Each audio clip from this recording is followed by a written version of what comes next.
Uzun bir aradan sonra herkese tekrardan merhabalar, kanalıma hoş geldiniz. Bugün sizlerle çok güzel bir akşam yemeği menüsü hazırlayacağız.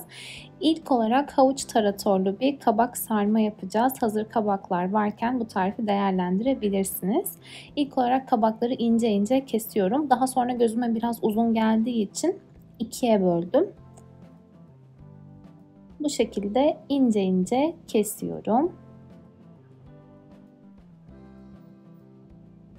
Ben bir tane kabaktan yaptım. Siz de kişi sayısına göre daha fazla kullanabilirsiniz. Daha sonra 2 tane havucu rendeliyorum. Klasik bir havuç tarator yapacağım. Sadece biraz şekli değişik olacak. Kabakları kızgın yağda kızartıyorum. İsterseniz fırında da yapabilirsiniz bu işlemi. Ama ben kızartma daha lezzetli olur diye böyle yaptım.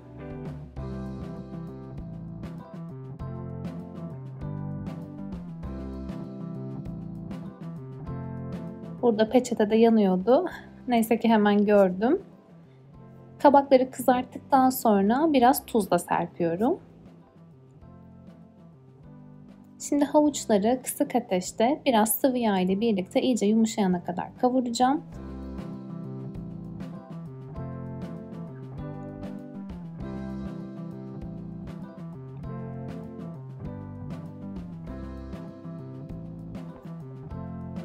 Havuçlar kavruldu. Biraz değişiklik olsun diye içerisine bir tane közlenmiş kırmızı biber, biraz da mısır ekledim.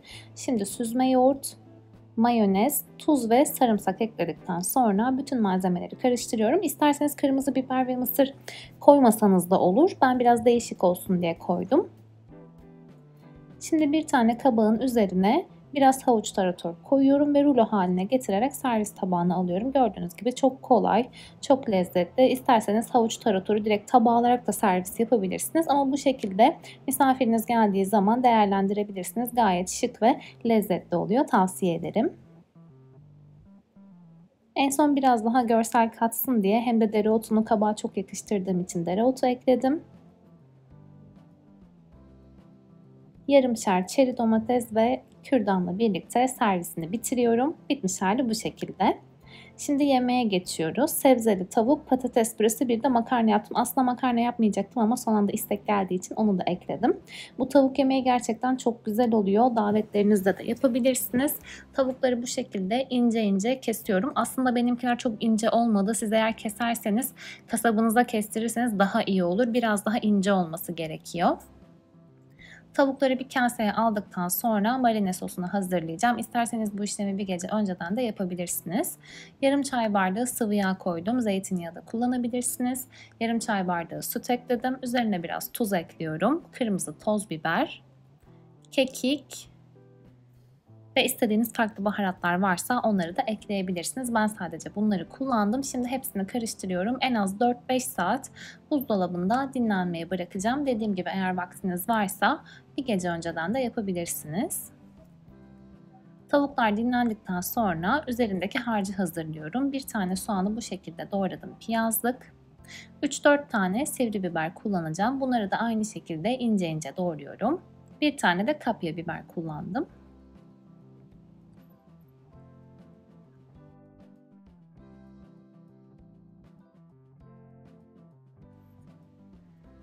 Üzerlerine sıvı yağ koyduktan sonra kısık ateşte yine sebzeler iyice yumuşayana kadar kavuruyorum.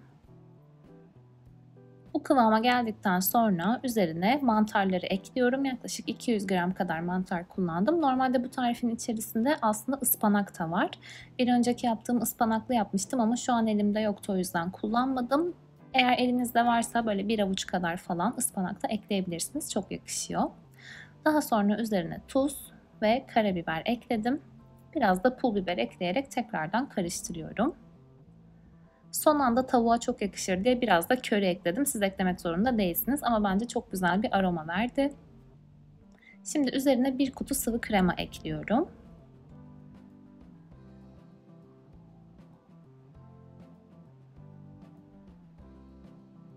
Ve biraz kaynatıyorum.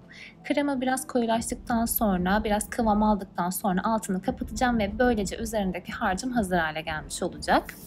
Şimdi marine olmuş olan tavuklarımı ızgara tavasında kızartıyorum. 2 dakika bir yüzünü, 2 dakikada diğer yüzünü kızartacağım.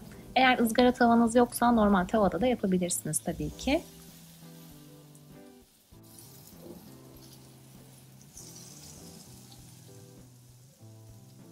Tavaya yağ koymadım. Zaten marine sosunda yağ olduğu için gerek olmuyor. Herhangi bir yapışma durumu da olmuyor.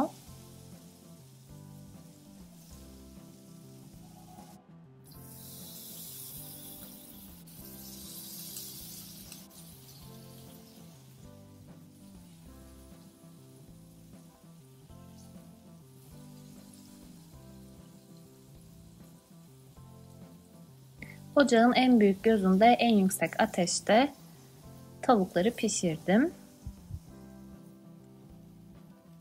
Şimdi yağlı kağıt serili fırın tepsisinin üzerine diziyorum.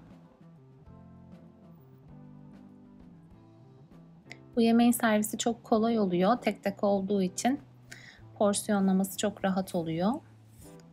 Hazırlamış olduğum sebzeli harcı da üzerlerine paylaştırıyorum.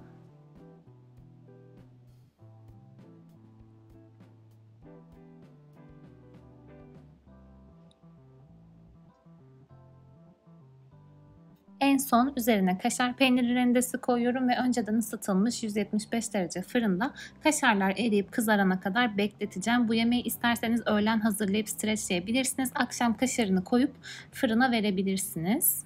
Öyle bir avantajı da var. Son ana bırakmak zorunda değilsiniz. Yanına mercimek çorbası yaptım. Klasik bir çorba. Bir tane havuç ve bir tane soğanı küçük küçük doğradım. Sıvı yağda yumuşayana kadar kavurdum. Daha sonra bir çay bardağı yıkamış olduğum mercimeği ekledim. Onu da kavurduktan sonra 1 litre sıcak su ekledim. Elinizde varsa et suyu da kullanabilirsiniz. Hem daha faydalı olur hem de daha çok lezzetli oluyor. Bu arada içerisine bir diş de sarımsak eklemiştim. Ek olarak tuz ve kimyon kullanıyorum mutlaka mercimek çorbalarında. Düdüklüde 2-3 dakika kadar pişireceğim. Piştikten sonra blenderdan geçiriyorum ve çorbam da hazır hale gelmiş oluyor.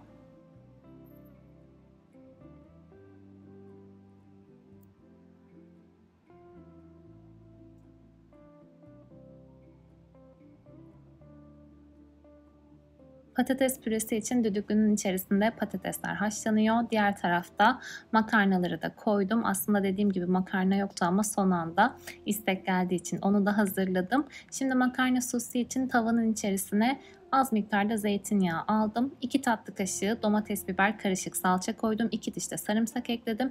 2-3 dakika kadar kısık ateşte kavuruyorum.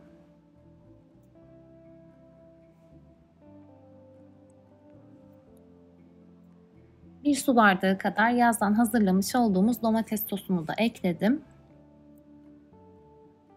Tuz, karabiber, pul biber, kekik ve fesleğen ekliyorum.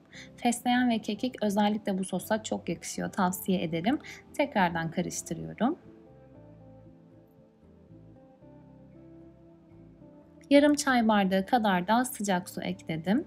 Bir taşım kaynattıktan sonra sosum da hazır hale gelecek. Şimdi haşlanan makarnanın üzerine sosu döküyorum. Bu arada benim makarnam biraz kalın gördüğünüz gibi. Normalde fırın makarna için kullanılıyor ama elimde o vardı, o yüzden onu kullandım. Karıştırıyorum. Makarna da hazır.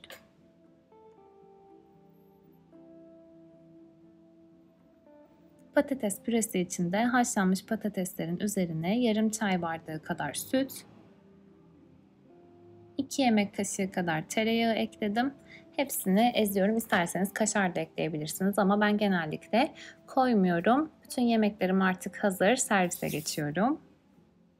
Yemeğin bitmiş hali bu şekilde. Dediğim gibi servisi çok rahat, çok da lezzetli bir yemek oluyor.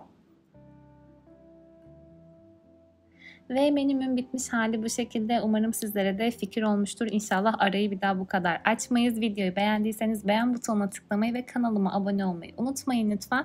Bir sonraki videoda görüşmek üzere. Şimdilik hoşça kalın.